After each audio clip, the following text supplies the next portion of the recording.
Hello, everyone. This is Micah History, and welcome to another part of What If the Roman Empire Never Fell? So, once again, please watch the previous episodes because otherwise you will not understand what is going on. All right, so I'm assuming that you have watched them, and so let's get right to it. So, the year is 1516. A new Roman emperor has just risen on the throne, the 16-year-old Charles IV, who has now inherited Castile and Aragon in a personal union, which now means that Spain is also under Roman control. Now Rome is more powerful than it has ever been, and with the Castilian crown under its control, it now also controls all the Castilian colonies in the New World, something which perhaps might be important. However, the following year, everything will change for the Romans. Although the Roman Church had endured one split back in the 14th century as the Romans had shifted from the east to the west and moved their capital to Lutetia, so far there were pretty much only two Christian churches. But this would all change in 1517 when the Reformation would begin, and Martin Luther would nail his 95 Theses to a church door in Wittenberg, something which would change Roman history forever. But as of now, it is not too big of a deal, with the Romans instead being focused on the Yucatan, which was being explored by Franciscus Hernandez de Cordoba, a Roman explorer. Well, technically a Castilian, but remember that at this time, really Latin had never died out as a language. So Spanish as an identity was more of just a regional Roman identity more than anything else. Now, between 1519 and 1522, the first circumnavigation of the world by Portuguese captain Ferdinand Magellan happened under the Castilian flag. And remember, the Castilians had the same emperor as the Romans.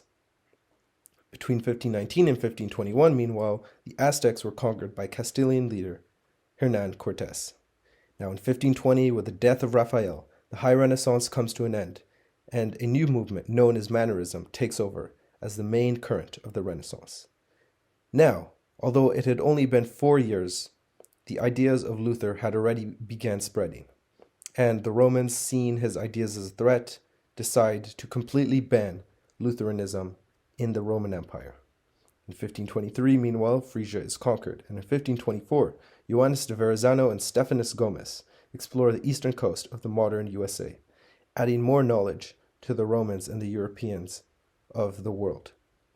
In 1526, meanwhile, Hungary was completely destroyed at the Battle of Mohacs, and the Ottomans once again now reached the Roman Empire's border. Now, this was no small deal. The Ottomans had already conquered large parts of Roman territory, and the Romans knew they had to act quickly. Now, despite their victory, the Ottomans needed to consolidate, and this was seized upon by the Romans, who took over large parts of former Hungarian land, and in 1528 also decided to take over Utrecht. Now, in 1529, Suleiman took revenge by attacking the Roman Empire and besieging Vienna, but it failed. Meanwhile, between 1532 and 1538, most of the Inca Empire was conquered by the Castilians. In 1533, the Treaty of Constantinople was signed, recognizing Hungary as an Ottoman vassal while recognizing Roman gains in the war. However, in 1534, more bad news emerged as the Church of England was founded, and England also broke away from the Roman Catholic Church. 2 years later, Calvinism emerged in Lutetia, the former Roman capital, while Rome conquered Groningen in Drenthe in the Netherlands. Now, by 1537, only 20 years after Protestantism had emerged, most of the Germanic peoples had embraced Protestantism. Now, while there were various reasons, and of course a big part of it would have been religious, it was also a way of the Germanic peoples to separate themselves from the Romans, who also had to deal with another Ottoman war. In 1540, as the Hungarian king died, Roman armies marched into Hungary. But in 1541, the Ottomans took back large parts of Hungary. In 1543, the Romans conquered Guelders and Jülich, and this finally ended the Guelders War, with the Romans now controlling most of the Low Countries. This was also a significant year, as the scientific revolution officially kicked off with Nicholas Copernicus's publication On the Revolutions of the Heavenly Spheres, where he proposes heliocentrism for the first time. Now, by 1545, the Romans had had enough of this new Protestant movement and decided something needed to be done. And so, that year, the Council of Trent was called to address Protestantism, and this officially began the Counter-Reformation, an idea spearheaded not just by the Roman Church, but by the Roman Empire itself. This also happened as Calvinism began spreading in Gaul and the Netherlands. In 1546, Rome called for a crusade against the German Protestants, which they won by the following year, and they began trying to integrate the Protestants into Catholicism. But this is futile, and in 1552, the Germans rebel against Roman rule. In 1554, meanwhile, in the more artistic world, Perseus with the head of Medusa by Grata Cellini is created as the quintessential Mannerist sculpture. But back to war, because in 1555, Rome retreats back across the Rhine, and this gives the German Protestants freedom. In 1556, tired and unable to deal with the Ottomans, with the Protestants, and with many other enemies, Charles IV resigns and is succeeded by Philip II, who formally integrates Spain into Rome. And because of this, Rome now officially becomes the most powerful country on the entire earth, now directly controlling Spain and all of its colonies. Now, to make this even better, he is also married to Mary, the Queen of England, and England also becomes a Roman vassal. This truly begins Rome's golden age, as it becomes the only and unparalleled global empire. Now, between 1556 and 1563, the Plate River area is conquered. But in 1558, Rome suffers a blow as Mary dies and England regains its independence and becomes Protestant once again. To make things even worse, the Protestants are not going anywhere. And in 1562, the Roman wars of religion break out as the Emperor Philip II begins his crackdown on Calvinism. John Calvin is sentenced to death and flees to Scotland, which had recently become Calvinist. But the Calvinists are not going to be defeated so quickly. In 1566, the Beeldenstorm erupts across the Netherlands as Calvinists begin destroying Catholic icons and churches. Between 1567 and 1588, Florida is conquered. But in 1568, the war with the Ottomans finally ends, with Hungary being divided. But with one war ending, another war begins, one which would last 80 years, known as the 80 Years' War, as the Dutch begin their fight for independence from what they perceive as Roman and Catholic tyranny. In 1572, as a response to the rising Dutch unrest, Philip II orders Ferdinandus Alvarez de Toledo, the third Duke of Alba, to eliminate Protestantism through the Inquisition public executions, something which becomes known as the Roman Fury. Now, between 1573 and 1590, overseas, the Romans also began conquering the Philippines. In 1576, the Roman Fury results in even more anger, and the entire Low Countries rise up against Rome, demand religious toleration and autonomy. And faced with this, the Romans decide to accept their demands. Except 1 year later, they break their promise, and the Dutch find a leader in William the Silent. In 1579, Antoine Hainaut agree to rejoin the Roman Empire and remain Catholic. In 1580, Rome inherits and annexes Portugal after its king Henry dies, making contact with China for the first time as well.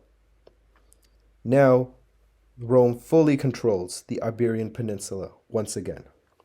But this is not really a time for Roman victories, because in 1581, the United Provinces declare their independence, and the United Provinces would soon become the Netherlands. Now, in less bloody news, in 1582, the Gregorian calendar is created. But between 1581 and 1585, Alexander Farnese's campaigns lead to Rome reconquering large parts of the United Provinces. But just as things seem to be going well, of course they don't actually, because in 1585, the Anglo-Roman War breaks out as England begins supporting the United Provinces. In 1588, the Romans had had enough and decide to finally put this petty, stupid island once and for all back under Roman control, just as it had been before the 5th century. And so they create a massive fleet which will destroy England, known as the Roman Armada. But because of bad weather and some good English admirals, the Roman Armada completely fails, and this severely weakens the Romans, especially on the naval front. Now, obviously everyone else takes notice. Remember that the Romans were the unparalleled empire, not just in Europe, but on the entire globe, and watching them get absolutely humiliated by a small island nation was an inspiration. Taking advantage of Roman weakness, for the following 10 years, Maurice of Nassau pushed back the Romans to establish the borders of the United Provinces, now known as the Dutch Republic. But even though the Roman Armada had been a disaster, the following year the English Armada also fails in attacking Rome. In 1593, the 9 Years' War breaks out in Ireland as the Catholic Irish attempt to drive out the English assisted by Rome, and a long Turkish war breaks out. In 1596, in more upbeat news, the Church of Santa Susanna is designed by Carolus Maderno, being one of the earliest examples of Baroque architecture. Meanwhile, another Roman armada is sent to help the Irish, but this fails. And so the Romans decide to send another armada in 1597, but this also fails. Finally, in 1598, the Roman wars of religion end, with tolerance given to Protestants. And so we enter the 17th century. Now more consolidated, Roman culture shifts away from the Renaissance towards the Baroque. Along with this, classical music develops for the first time. In 1601, the final Roman armada is sent, but as you can probably predict, this fails as well. And in 1603, the 9 Years' War ends with a Catholic failure. And so the following year, in 1604, the Anglo-Roman War ends with a white peace, and in 1606, the Long Turkish War ends inconclusively. So what will happen next? What is the future for the Romans? There's only one way of finding out. Don't forget to like, subscribe, and share. See you next time.